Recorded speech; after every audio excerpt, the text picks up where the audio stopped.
इस कहानी की शुरुआत में हमें बताया जाता है कि आज से हजारों सालों पहले शू वेनवू नाम के आदमी ने 10 रिंग्स को खोजा था, जो बहुत ही रहस्यमय हथियार थे, क्योंकि उन रिंग्स की वजह से उन्हें देवी शक्ति और अमर रहने का वरदान मिला था। लेकिन उन्होंने रिंग्स का सही इस्तेमाल नहीं किया, क्योंकि उन्हें बेपनाह ताकत चाहिए थी। इसीलिए उन्होंने अपनी एक 10 रिंग्स की सेना बनाकर पूरे इतिहास में कई राज्यों और सरकारों को जीत लिया। वेणु अपनी ताकत और पैसों के पीछे हजारों साल भागते रहे, लेकिन एक दिन उन्हें में अपनी ताकत बढ़ाने का तरीका मिल गया, और वह था तालो गांव की रहस्यमय शक्तियां। क्योंकि माना जाता था कि तालो जंगलों में छिपा हुआ एक अदृश्य गांव है, जहां के लोग अभी भी देवताओं की युद्ध कला के बारे में जानते हैं, और वहां बहुत सारे मिथिकल क्रिएचर भी रहा करते हैं। इसीलिए वेणु अपने साथियों के साथ तालो गांव का रास्ता ढूंढने के लिए निकल जाते हैं। लेकिन वो जंगल मायावी था, इसीलिए उनकी गाड़ी खाई से नीचे गिर गई। लेकिन वेनवू ने उन रिंग्स की ताकत से खुद को बचा लिया। फिर वो वापस से तालों के रास्ते की तलाश में निकल पड़े,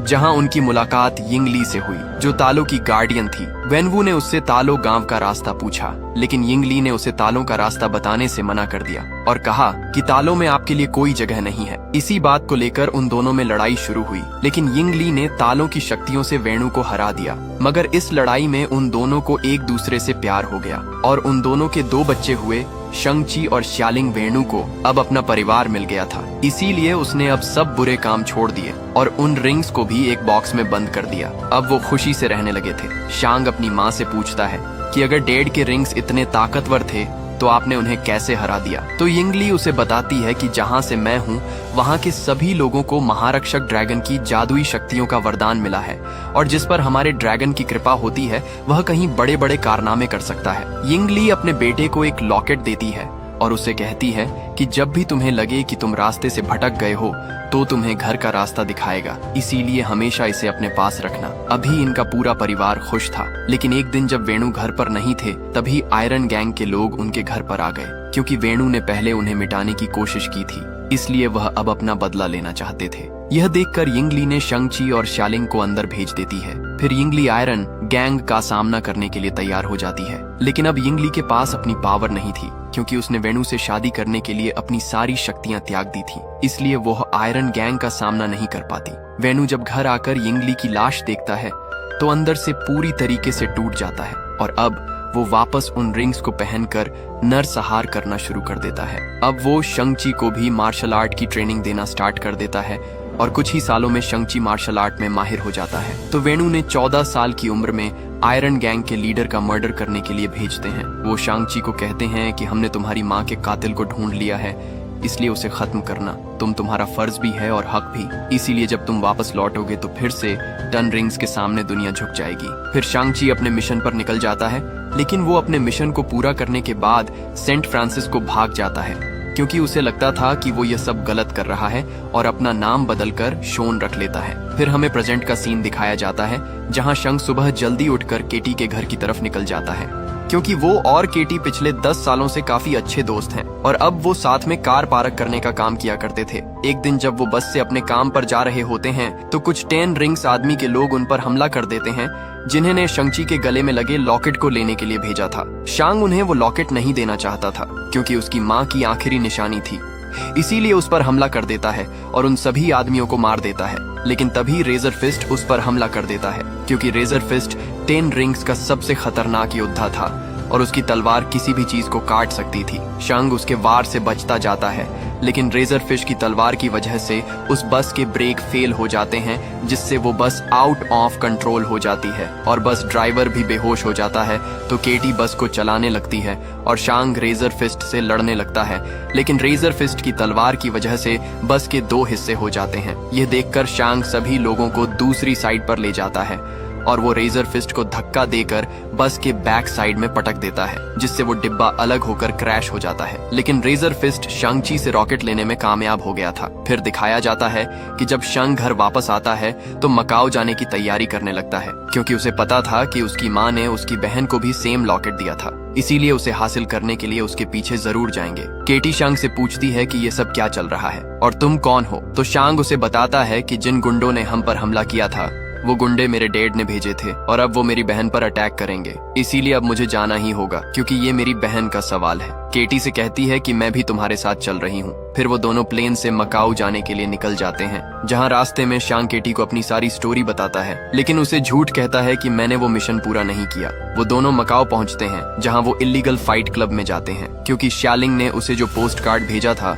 उस पर यही का एड्रेस था। शांग केटी के साथ लिफ्ट से ऊपर जाता है, लेकिन धोखे से शांग से कॉन्ट्रैक्ट शांगो 9 करवा लिया जाता है, क्योंकि शांग ने बस में जो फाइट की थी उसका वीडियो वायरल हो गया था। इसलिए उसे फाइट के लिए तैयार करते हैं, क्योंकि उनकी एक कंपनी डार्क वेब पर लाइव स्ट्रीम करती थी, जिस पर बहुत से लोग बेटिंग लगाते हैं। शांग जी जब फाइट के लिए ग्राउंड में जाता है तो उसका कंपटीटर और कोई नहीं बल्कि उसकी बहन शालिंग ही होती है, जो शांग से बहुत गुस्सा थी, क्योंकि वो मिशन पर जाने से पहले उसे यह कहकर गया था कि वह 3 दिन में वापस आ जाएगा, लेकिन वह वापस नहीं लौटा। इस बात से गुस्सा होकर शालिंग उसे बहुत मारती है, जिससे शांग उस लड़ाई में हार जाता है। फिर मैच खत्म होने के बाद शालिंग जब शांग से मिलती है तो उसे पूछती है कि तुम मुझसे क्या चाहते हो। तो शांग उसे कहता है कि 10 रिंग्स आर्मी ने सैन फ्रांसिस्को में मुझ पर हमला किया था और वो मेरा लॉकेट ले गए, और अब वो तुम्हारे पीछे आएंगे, क्योंकि तुम्हारे पास भी मॉम का सेम लॉकेट है और जरूर डैड हमारे लॉकेट से कुछ बुरा करना चाहते हैं। तो शालिंग उसे कहती है कि जब तुम मुझे अकेला छोड़कर गए थे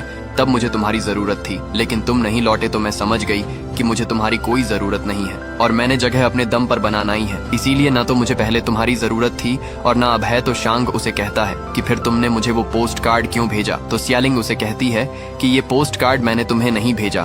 तो इससे शांग समझ जाता है कि उसके डैड ने उसे फंसाया है। तभी वहाँ 10 रिंग्स के लोग आकर उन पर हमला कर देते हैं, लेकिन शालिंग अपने साथियों के साथ वहाँ से निकल जाती है, मगर वो शांग और केटी को वहाँ अकेला छोड़ देती है। शांग वहाँ से भागने के लिए बिल्डिंग का कांच तोड़ देता है। वो केटी को भी बाहर आने को कहता है, लेकिन के बेटी डर रही होती है, क्योंकि उसे बांस की डंडियों पर चलना था। तो शांग उसे कहता है कि एक बार हम नीचे चले गए तो हम यहाँ से भाग सकते हैं। तो केटी भी मान जाती है। फिर वो दोनों साथ में लिफ्ट तक जाने लगते हैं, लेकिन तभी 10 रिंग्स आर्मी के लोग उन्हें देख लेते हैं। तो शांग केटी को कहता है कि तुम आगे जाओ, मैं इन्हें रोकता हूँ। फिर शांग सभी लोगों से लड़ने लगता है। केटी जब आगे जाने लगती है तो एक फाइटर उस पर अटैक करके उसे नीचे गिरा देता है, लेकिन तभी शेलिंग वहाँ आकर उसे बचा लेती है। फिर शालिंग और शांग साथ में रिंग्स आर्मी के साथ लड़ने लग जाते हैं। शांग शेलिंग से कहता है कि तुम तो हमें मरने के लिए छोड़ गई थी। तो शेलिंग उसे कहती है कि अब तुम समझ गए होंगे कि जब कोई मुसीबत के वक्त तुम्हें छोड़कर चला जाता है तो कैसा लगता है। फिर वो दोनों मिलकर उन सभी आदमियों को मार देते हैं। तभी वहाँ 10 रिंग्स आर्मी का सबसे खतरनाक आदमी डेथ डीलर आता है, जो शेलिंग पर अटैक करके उससे न लॉकेट लेकर चला जाता है। यह देखकर शांग डेथ डीलर के पीछे जाता है और उसे वहां से भागने से रोक लेता है। उन दोनों के बीच फाइट स्टार्ट होती है, लेकिन शांग में सालों का गुस्सा भरा हुआ था। जब डेथ डीलर ने उसे टॉर्चर किया था, इसलिए उसे पकड़कर मारने लगता है, लेकिन तभी शांग के डैड वहां आकर उसे रोक लेते हैं। वो शांग को कहते हैं कि मुझे तुम्हारी बहुत याद आई। फिर वो उन सभी को लेकर घर जाते हैं, जहां 10 रिंग्स आर्मी उनका स्वागत करती है। शेलिंग केटी को अपने रूम में लेकर जाती है, जहां केटी शेलिंग से पूछती है कि क्या तुम्हारे डैड हमें भी मार देंगे। तो शेलिंग उसे कहती है कि अगर तुम चुपचाप रहोगी तो डैड भूल जाएंगे कि तुम यहाँ हो, क्योंकि माँ के जानने के बाद वो पूरी तरीके से बदल गए हैं। उन्हें लगता था कि मैं उन्हें माँ की याद दिलाती हूँ, इसीलिए वो मेरी तरफ देखते भी नहीं थे। इसलिए मैंने अकेले ही मार्शल आर्ट की ट्रेनिंग करना शुरू की, क्योंकि मुझे लड़कों के साथ ट्रेनिंग अलाउ नहीं थी। इसीलिए मैंने उन्हें दूर से ही ट्रेनिंग लेते देखा और सब कुछ उनसे बेहतर सीखा। तो केटी उसे पूछती है कि तुमने घर कब छोड़ा। तो उसे बताती है कि 16 की उम्र में मैं यहाँ से भाग गई थी, जब मुझे लगा कि अब मेरा भाई कभी वापस नहीं आएगा। फिर वो सभी साथ में डिनर करते हैं। शांग अपने डैड से पूछता है कि आपने मुझे ढूंढा कैसे। तो वेणु कहते हैं कि मेरी तुम दोनों पर कब से नजर थी, इसलिए अब वक्त आ गया है कि तुम अपने पिता के साथ खड़े हो जाओ। तो शांग उन्हें कहता है कि ये कभी नहीं होगा।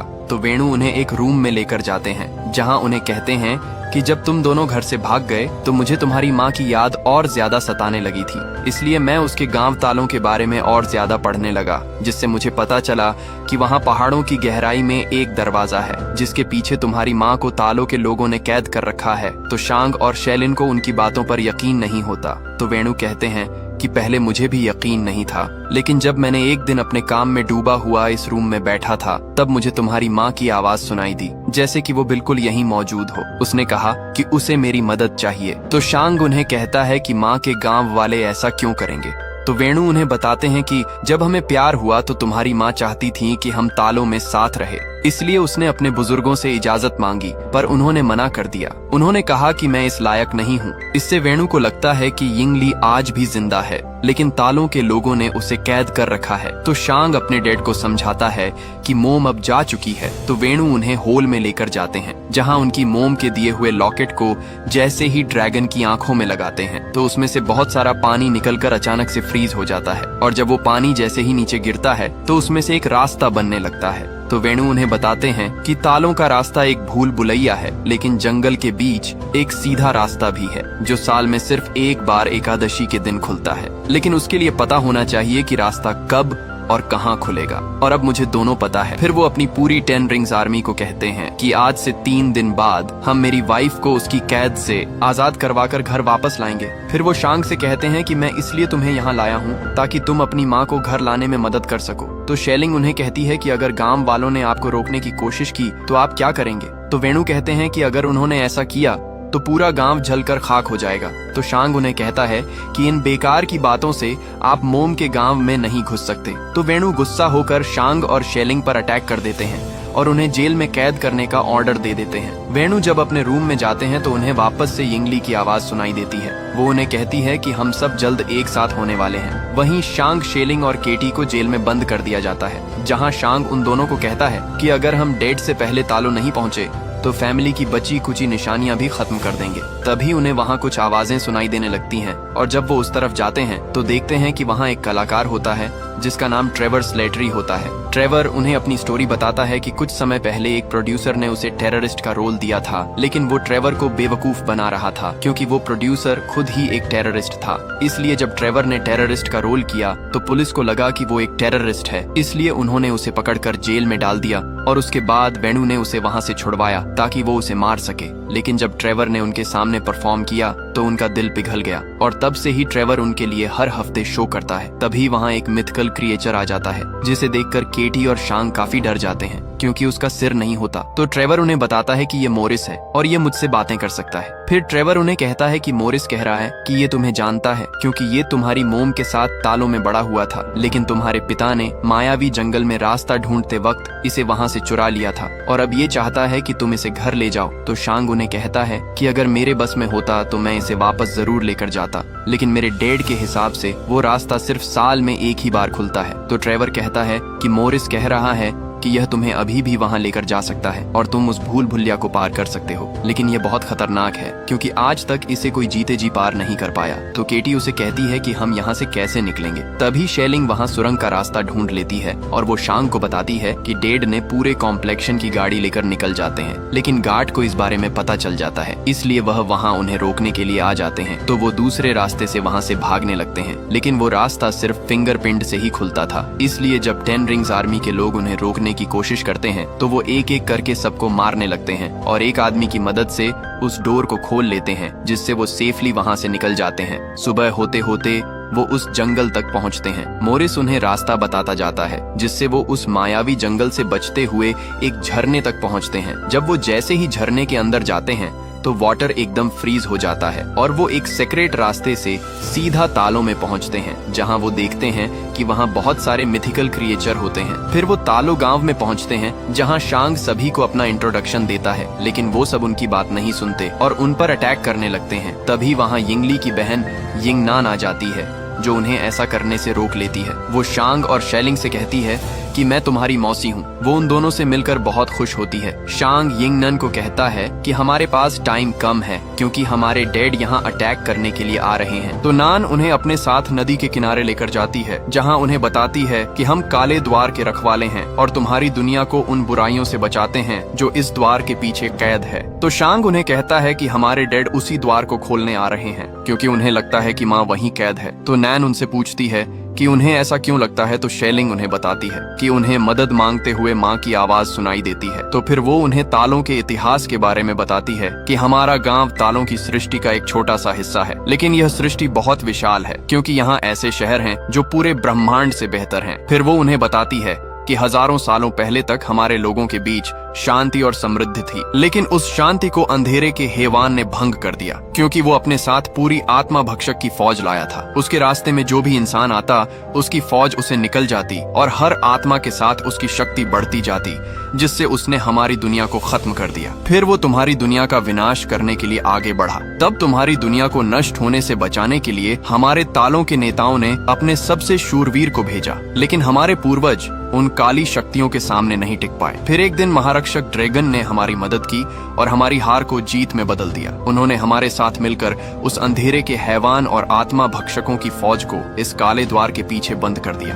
और हमारे महारक्षक की जादुई शक्तियों के वरदान से हम तालों के लोगों ने आज तक इस काले द्वार की रक्षा की है और करते रहेंगे। फिर वह उन्हें यह भी बताती है कि तुम्हारे पिता अकेले नहीं हैं जो इस द्वार को खोलना चाहते हैं, क्योंकि सदियों से काफी लोगों ने इस द्वार को खोलने की कोशिश की, मगर वो नाकामयाब रहे। लेकिन उन सब में एक बात कॉमन थी कि उन सभी को ऐसी आवाज सुनाई देती थी जो उन्हें हर ख्वाहिश को पूरा करने का ख्वाब दिखाती थी। फिर वो उन्हें यह भी बताती है कि आत्मा भक्षक जानते हैं कि वो 10 रिंग्स की ताकत से आजाद हो सकते हैं, इसलिए वो तुम्हारे पिता को तुम्हारी माँ की आवाज में पुकार रहे हैं। फिर नैन, शांग और शेलिंग को अपने पूर्वजों के रूम में लेकर जाती है, जहाँ उन्हें बताती है कि तुम्हारी माँ जानती थी कि तुम यहाँ जरूर आओगे, इसीलिए उसने मुझे पहले ही बता दिया था कि मुझे क्या तैयारी करनी है। फिर वो उन दोनों को उनके सूट देती है और उन्हें कहती है कि अपनी माँ को खोने के बाद हर बच्चा दुनिया में खुद को अकेला पाता है, लेकिन तुम अकेले नहीं हो। तुम हमारे इस परिवार की संतान हो और यहाँ तुम्हारा स्वागत है। फिर वो सब प्रैक्टिस करने लगते हैं। केटी भी तीर चलाना सीखने लगती है। वहीं शांग अपनी मौसी के पास जाता है और उनसे पूछता है कि मेरी माँ ने डेड को कैसे हराया था, तो फिर उसे वो तरीका सिखाने लगती है। वहीं वेणु अपने आदमियों से कहता है कि सुबह होते ही हम तालों के लिए रवाना होंगे, क्योंकि सुबह होते ही तालों का रास्ता खुलेगा। वहीं शांग काफी परेशान होता है, उसे पुरानी बातें याद आ रही होती हैं, जब आयरन गैंग के लोगों ने उसकी माँ को मार दिया था। इन सब से शांग काफी उदास हो जाता है। तभी केटी वहाँ आ जाती है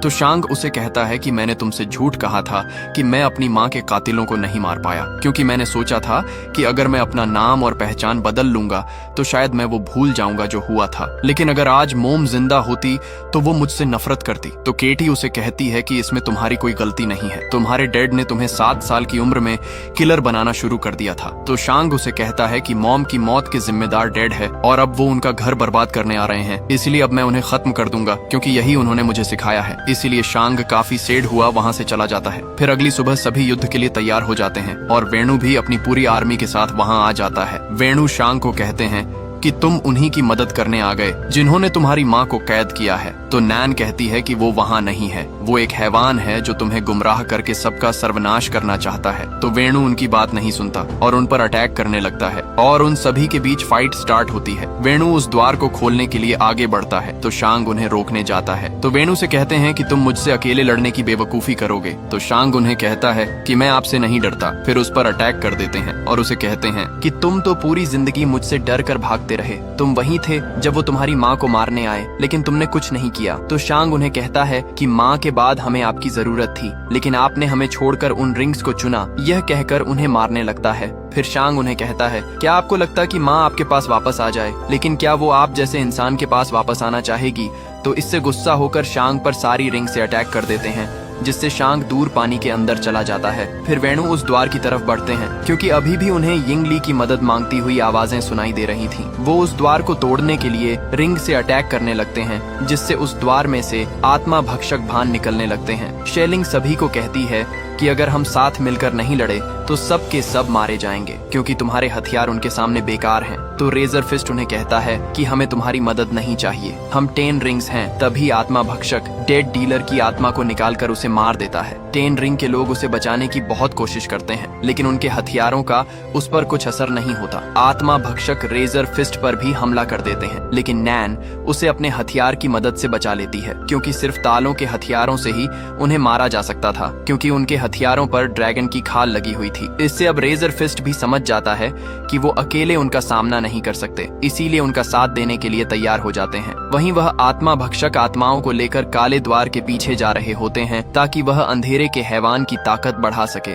नैन शेलिंग को बताती है कि अगर अंधेरे के हैवान की ताकत और ज्यादा बढ़ गई तो उसे कोई रोक नहीं पाएगा। फिर वो सभी हथियार लेकर उन आत्मा पक्षकों का सामना करने के लिए पानी की तरफ जाने लगते हैं। वहीं शांग उस पानी में डूब रहा होता है। तभी उसे अपने बचपन की बातें याद आने लगती हैं, जब उसकी मोम ने उसे कहा था कि डरो मत, ड्रैगन का आशीर्वाद हमेशा तुम्हारे साथ है और तुम मेरे और तुम्हारे डैड के अच्छाई का हिस्सा हो, इसीलिए जो भी हमने तुम्हें दिया है उसे दिल से अपना लो। तभी शांग की आंख खुल जाती है और महारक्षक ड्रैगन भी गहराई से निकलकर उसके सामने आ जाता है। वहीं वेणु अभी भी उस गेट को तोड़ने की कोशिश कर रहे थे, क्योंकि उन्हें अभी भी यिंगली की आवाजें सुनाई दे रही थीं। वहीं अब सभी मिलकर उन आत्मा भक्षकों पर हमला कर रहे होते हैं और तभी शांग भी ड्रैगन पर बैठकर बाहर आ जाता है और वो ड्रैगन भी उनकी मदद करने लगता है। तभी नान शांग से कहती है कि तुम्हें अपने पिता को रोकना होगा, तो शांग अपने डेड के पास जाकर उन पर अटैक कर देता है। वो उन्हें समझाता है कि माँ वहाँ नहीं है, लेकिन वेणु उसकी बात नहीं सुनते और उन दोनों में फाइट होने लगती है। शांग अपनी माँ की बचपन में सिखाई हुई स्किल का यूज करता है, जिससे वो 5 रिंग्स को अपनी तरफ कर लेता है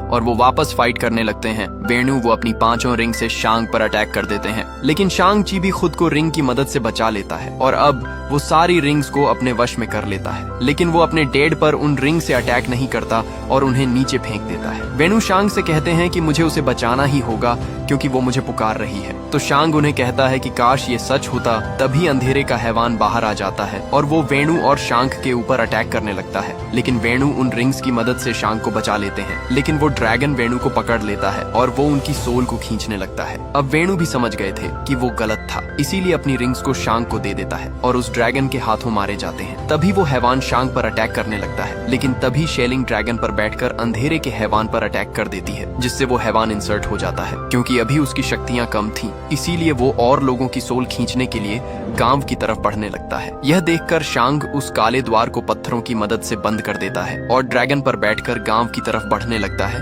ताकि वो उसको रोक सके। ड्रैगन अपनी पावर से हैवान पर अटैक कर देता है और उसे अपनी पानी की शक्तियों से पकड़ लेता है। लेकिन तभी आत्मा भक्षक बहुत सारी आत्माओं को पकड़कर हैवान के मुंह में डाल देते हैं, जिससे उसकी शक्तियां और ज्यादा बढ़ जाती हैं और वो ड्रैगन की पकड़ से आजाद हो जाता है। फिर वो हैवान ड्रैगन को पकड़कर उसकी सोल को निकालने लगता है। वहीं ग्वांगबो केटी से कहते हैं कि अगर हैवान को हमारे ड्रैगन की आत्मा मिल गई तो उसे कोई नहीं रोक पाएगा, इसीलिए हमें उसके गले पर निशाना लगाना होगा। वो साथ में उस पर निशाना लगाने लगते हैं, लेकिन तभी एक आत्मा भक्षक ग्वांगबो को पकड़कर उसकी आत्मा निकाल लेता है। यह देखकर केटी काफी डर जाती है, क्योंकि उसके पास एक ही तीर बचा हुआ था और उसने अभी एक दिन पहले ही तीर चलाना सीखी थी। वहीं वो हैवान शेलिंग को भी पकड़कर उसे मारने लगता है, लेकिन शांग अपनी बहन का हाथ पकड़ लेता है। शेलिंग उसे कहती है कि तुम्हें मेरा हाथ छोड़ना होगा, वरना वो हैवान ड्रैगन की आत्मा निकाल लेगा। तो शांग उसे कहता है कि मैं तुम्हें दोबारा नहीं छोड़ सकता। वो हैवान ड्रैगन की आत्मा निगलने लगता है, लेकिन तभी केटी उस हैवान के गले पर निशाना लगा देती है और उसका निशाना एकदम सही लगता है। ड्रैगन की सोल निकलने से बच जाती है। ड्रैगन हैवान को नीचे पानी के पास लेकर जाता है और उसे अपनी पावर की मदद से पकड़ लेता है। शांग अपनी रिंग्स की मदद से उस हैवान पर जाकर उन रिंग्स को हैवान के सीने में भर देता है और उन रिंग्स को कामयाब स्टाइल में मूव करके उस ड्रैगन को मार देता है,